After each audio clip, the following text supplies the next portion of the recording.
Ibu bapak, saudara-saudara yang saya kasih dalam Tuhan Yesus Kristus, tanggal 4 November kemarin, Jemaat Diaspora memasuki usia yang ke-14. Kiranya persekutuan jemaat Tuhan di sini semakin mandiri dalam mengemban pelayanan bagi jemaat Tuhan. Kita semakin mampu untuk melihat apa maksud dan kehendak Tuhan bagi kehidupan sebagai anak-anak kepunyaannya di sini. Kita tahu sama-sama jemaat Tuhan di sini punya banyak keunikan. Kita berada di antara atau di tengah-tengah perguruan tinggi di Kota Kupang dan kebanyakan anggota jemaatnya adalah mahasiswa-mahasiswi dari berbagai daerah yang berkumpul di sini. Kita punya sumber daya manusia di berbagai bidang pendidikan dan ini menjadi kekuatan bagi kita. Kalau kita mau sungguh-sungguh mengembangkannya bagi pelayanan Tuhan, pasti manfaatnya lebih daripada harapan kita. Apalagi ditunjang dengan adanya lahan yang luas yang diusahakan dan dikelola dengan baik, pasti hasilnya juga luar biasa. Semalam Bapak Ibu Saudara-saudara, ada yang malam minggu keluar di sekitar bundaran PU itu, yang kita kenal dengan bundaran PU. Kalau kita lewat sana kita melihat indahnya air mancur. Nah, air mancur di bundaran PU sekarang sudah dipasang. Disoroti oleh lampu-lampu yang warna-warni, kerlap-kerlip, membuat kita yang duduk menjadi betah. Lalu di sekitar juga ada kuliner, ada yang jual macam-macam di sekitar itu. Banyak orang yang duduk, bercerita, makan minum di sudut masing-masing. Tetapi saat mereka kembali ke rumah, mereka akan menyisakan sampah-sampah, kertas, plastik, dan sebagainya di lokasi itu. Dan biasa sebelum jam 6 itu petugas kebersihan akan menyapu bersih, atau petugas pertamanan kota.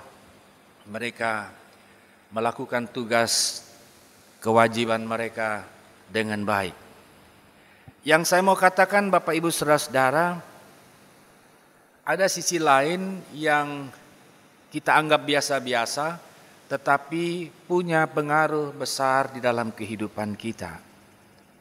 Kalau kita membiasakan diri, misalnya membuang sampah selalu pada tempatnya, mulai dari hal-hal kebiasaan yang sehari-hari itu, karena itu adalah bagian dari iman kita kepada Tuhan, maka kita akan belajar untuk menghargai karya Tuhan yang indah di dalam dunia ini. Bahwa Tuhan menciptakan segala sesuatu baik, indah adanya di bumi ini. Karenanya manusia diminta untuk mengelola dengan baik, memanfaatkan potensi yang ada untuk kebaikan dirinya, alam, terlebih kemuliaan bagi nama Tuhan. Menurut saya yang melatar belakangi Gereja Masih Injili Timor mencanangkan bulan November sebagai bulan lingkungan, hal ini bukan hanya karena kita telah memasuki musim penghujan atau musim tanam bagi para petani yang mengelola lahan kering, tetapi juga lahir dari keprihatinan, kepedulian terhadap kerusakan lingkungan hidup yang saat ini semakin parah dengan banyaknya sampah-sampah plastik yang digunakan yang tak mampu diurai oleh tanah dan bertebaran di mana-mana. Baru hujan 1 kali atau 2 hari, kembali selokan-selokan tersumbat dan air mulai tergenang. Padahal gorong-gorong drainase sudah dibuat sedemikian rupa. Tidak hanya itu, di halaman rumah, di kantor, sampah-sampah bertebaran sampai bawah ke laut. Dan kita akui semua itu karena ulah manusia yang salah kelola, termasuk kita. Nah, minggu ini kita belajar kitab Kejadian pertama ayat 26 sampai 31. Kalau dalam pasal 1 dia punya perikop bilang Allah menciptakan langit dan bumi serta isinya. Nah, kita pahami Bapak Ibu Saudara-saudara, kitab Kejadian dalam pasal ini bukan suatu uraian atau bukan suatu informasi tentang bagaimana caranya langit dan bumi telah terjadi. Tetapi kisah ini merupakan pengakuan iman yang diceritakan secara turun-temurun sebagai kesaksian bagi bangsa Israel yang mau mengatakan bahwa sesungguhnya langit dan bumi bukanlah ilah, bukanlah dewa, tetapi ciptaan Allah. Bahwa Allah yang disembah bangsa Israel berbeda dengan para Allah atau ilah bangsa-bangsa yang ada di sekitar mereka.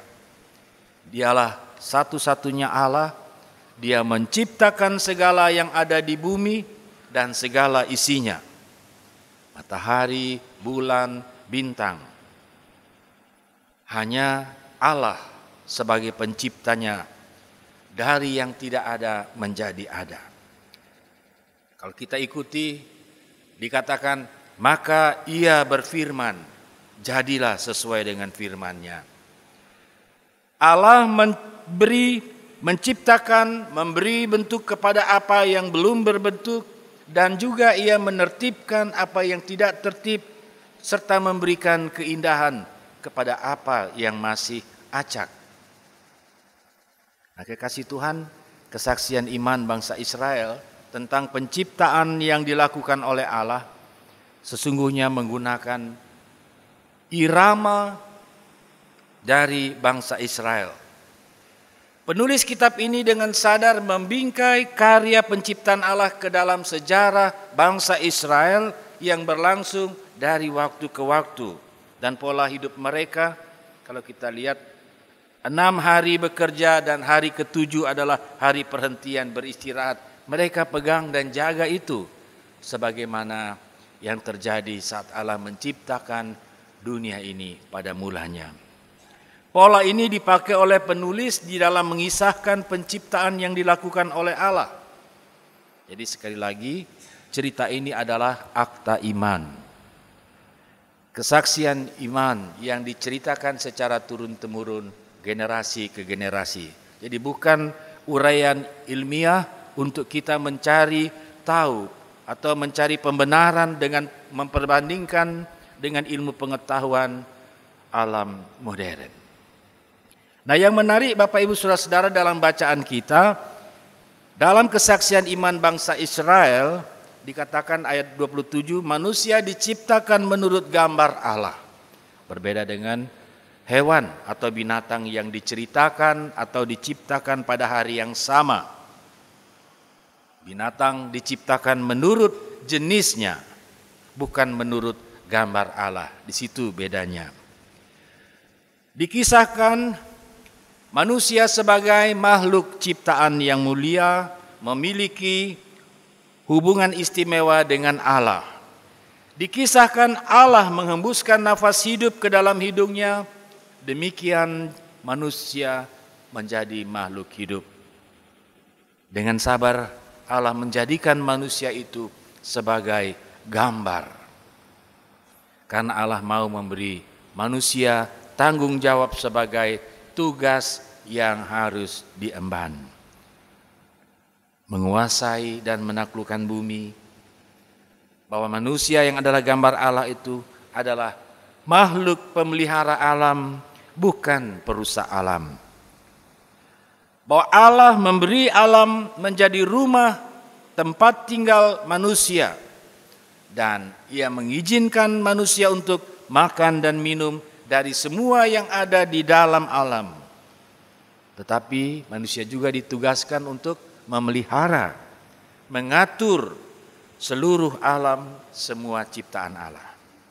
Jadi boleh dibilang manusia adalah makhluk penjaga alam.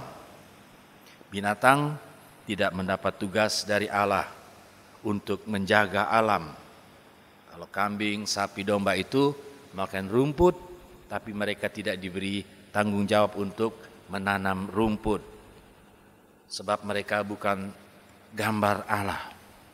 Nah, sehubungan dengan kita sebagai ciptaan dan gambar Allah dan rupa Allah, bahwa Tuhan menciptakan kita secara khusus, secara istimewa dan unik. Tiap-tiap orang memiliki kelebihan masing-masing. Tentu hendaknya kita tidak membuat kita menjadi rendah diri atau saling merendahkan satu dengan yang lain sebagai ciptaan Tuhan yang mulia. Dengan kata lain, di dalam diri seseorang akan nampak wajah Allah. Kita terima itu sebagai kepelbagaian yang Allah dengannya sengaja menghadirkan untuk maksud dan tujuan yang mulia. Bapak Ibu Saudara-saudara kekasih Tuhan, dalam surat Kolose pasal 1 ayat 15 di situ mengatakan, karena manusia adalah gambar Allah yang tidak kelihatan, maka manusia hendaknya saling menghargai dan menghormati satu dengan yang lain sebagai wujud menghargai dan menghormati Allah. Ini hati-hati. Kalau kita mengatakan teman kita, orang yang paling dekat di sekitar kita dengan kata-kata yang tidak punya hubungan dengan manusia, tetapi yang punya hubungan dengan hewan, Tuhan tahu. Tuhan juga akan marah karena ciptaan yang mulia itu direndahkan. Segala perbedaan boleh ada, tetapi tidak boleh dijadikan alasan untuk saling memandang rendah, saling menyingkirkan satu dengan yang lain. Sebab panggilan kita sebagai ciptaan Allah yang istimewa adalah hidup bersama di dalam persaudaraan yang rukun di tengah-tengah dunia ini sebagai rumah bersama yang Allah karuniakan demi terwujudnya damai sejahtera.